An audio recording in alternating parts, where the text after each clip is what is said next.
Bonjour tout le monde. On oublie souvent une chose qui va être peut-être anodin dans la tête des gens parce qu'on est souvent pressé, parce qu'on veut aller promener notre chien.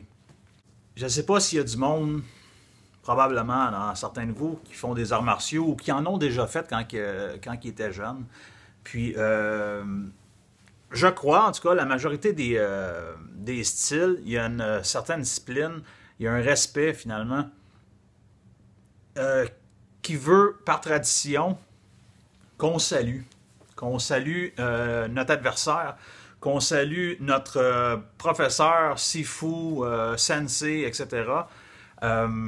Et aussi l'endroit dans lequel on se pratique, que ce soit l'octogone pour le UFC. Il y a beaucoup de gens, beaucoup de combattants qui vont saluer aussi, à la Georges Saint-Pierre par exemple. Puis il y a plein d'autres styles comme ça. Pourquoi que je fais un exemple d'arts martiaux envers l'éducation canine? C'est que, pour moi, mon opinion, c'est que chaque seuil de porte devrait être travaillé et visualisé et pensé comme si on rentrait dans une salle d'entraînement d'arts martiaux. J'ai tellement de gens qui vont se presser pour attacher leur chien. Le chien, il se met à tirer, il se met à sauter parce qu'on voit que notre chien est content. Le gros problème là-dedans, c'est que quand on ouvre la porte, là, le chien, il peut se sauver ou si, bien sûr, il est attaché, bien, il nous tire en laisse, il nous fait mal. Aujourd'hui, c'est très glissant, donc ça se peut qu'il arrive plus qu'un bras qui se fait tirer.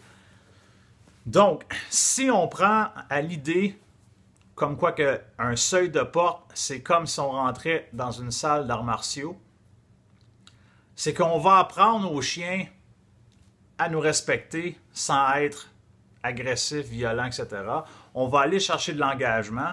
On va apprendre aux chiens à respecter l'environnement, respecter la laisse aussi, parce que c'est cet outil de travail qu'on utilise en grosse majorité. Donc, pensez à ça. Avant de sortir, même si c'est votre porte-patio en arrière, puis que vous savez que vous êtes clôturé, puis il n'y a aucun danger, puis tout ce que vous voulez, c'est de sortir votre chien, pratiquez-le, allez chercher l'engagement, faites-y faire un salut. Juste qu'il vous regarde ou qu'il s'assoie avant, ou que quand même que la porte est ouverte, allez chercher cet engagement-là avant même de le sortir dehors. Puis à la marche, ce qui va arriver, c'est qu'en général, le seuil de la porte, la façon que les gens vont atteler leur chien en laisse, en harnais, etc., puis ils vont sortir de la porte, c'est un bon résumé de qu'est-ce que la marche peut avoir de l'air quand vous sortez. Je le sais, beaucoup d'entre vous, vous allez dire « Ah, ben les 10, 15, 20 premières minutes, le chien il tire, puis il me fait mal, mais à un moment donné, il se calme. » Ma métaphore là-dessus, c'est comme si vous avez vos vacances pour mériter votre travail.